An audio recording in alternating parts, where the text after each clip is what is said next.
Edge finally and definitively retiring. This looks to be permanent now. I think it was about 7 or 8 months ago that we talked about how Edge was going to retire in 2 years, and indeed we did a video on that, and actually that got many hits after the speech went out this week.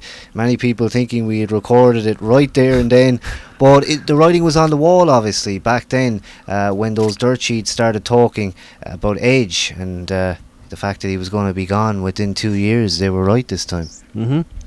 I thought it was a work at the start. I didn't feel it was legit until maybe the end of SmackDown. Well, actually, I suppose when he went to the walk through the back with the Raw Superstars. Oh yes, great. It kind of was a bit more legit then. But I suppose it was really solid when his mother turned up there on SmackDown ringside, and that really drove it home that it wasn't a work, I suppose. Edge, not the worst guy in the world, really, is he? I used to love the character a lot more than I do now, because I think the biggest thing for me was the change to babyface. It all went downhill from there. When I think back to maybe Cena versus Edge at WrestleMania, that was when Edge was a really strong character in my book. I even think back to a team like Rated RKO, where you had Orton and Edge together. They were main eventing pay-per-views, and the two of them together, another great memory for me. I suppose that is recent era stuff. If you go back, of course, as mentioned by Edge, he flagged up that partnership with Christian, that tag team, a lot of humour, and of course back then, I suppose in a way they were almost a kind of a dirt sheet, and they are quite like a Morrison-Miz pairing. That's true, yeah. With Edge actually being the guy who kind of got the belt, but of course Christian in line now as well. I remember when he debuted, and when they ran the vignettes, I was excited to see this guy come along. He kind of had I suppose, I don't know, kind of like a comic book feel to it with the vignettes. I don't know if anyone remembers back that far. I loved the whole Brood stuff with Gangrel and Christian and him. I think that for me is what I'll probably remember most. I know you had the kind of Lita situation, which was kind of funny. But I think it only took me, I suppose,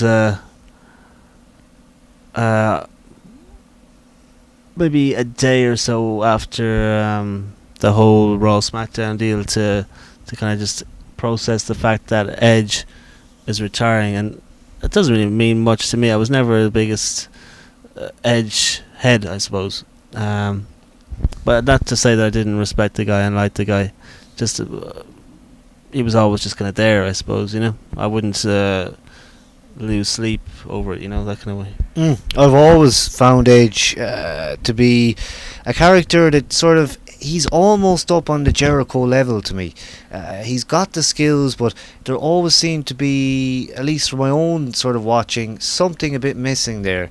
And I think he's suffered a lot from politics. That's only a guess, but I remember hearing a lot of stuff back in the day where, of course, that time when you had Edge move from Raw to SmackDown, and that was pretty big at the time. I think the World Heavyweight was on his waist at that point. Maybe he'd cashed in Money in the Bank or something, but that was a huge thing. And I remember him saying that basically he was getting away from Triple H. That was the rumour, and that kind of Triple H creative control, who apparently buried him all the time. That's pretty bad. And then to see Trips come out, I have to say I do like this. I'm drifting quickly here for a second with the whole Triple H thing, but the way Trips came out to send him off with his suit on, kind of a glimpse into the future of the business, I suppose, if Trips is running the show.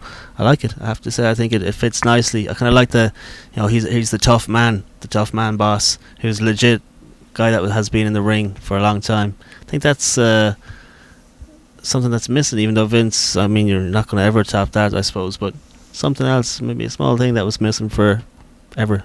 There are things being put back in place, and as you mentioned, that's one of the things. Also, of course, very obviously Cole as well being put back in a kind of a almost a heel manager role at this point, and I'm happy to see things like that make it back. I suppose Triple H has the vision for it, and again we've seen the end of Rated R, as everybody said back then when the PG thing kicked in. It was going to be Rated R no more. Here's another character who just hasn't survived that transition. The babyface thing is the only way he could have gone. He couldn't have gone heel because it would have been just pushing him to, sort of a storyline that couldn't be aired at this point. So it was the only way to go. And I suppose in a way, when he talked about how potentially he could have been in a wheelchair and all that, that sounds to me like it's very, very permanent. I can see him Hall of Fame maybe 3 years time, but I think he's going to be gone pretty much forever now. Definitely, you could see the genuine emotions that were coming out. I think more than anything, he probably wasn't even prepared himself to end it so short. Maybe those scans definitely did put a swerve in it.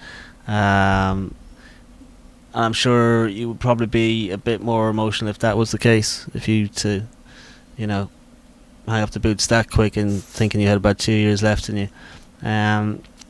But I suppose on the other side of it, retiring with the belt is something you don't see very often, and I think you kind of tell he's a kind of one of the good guys.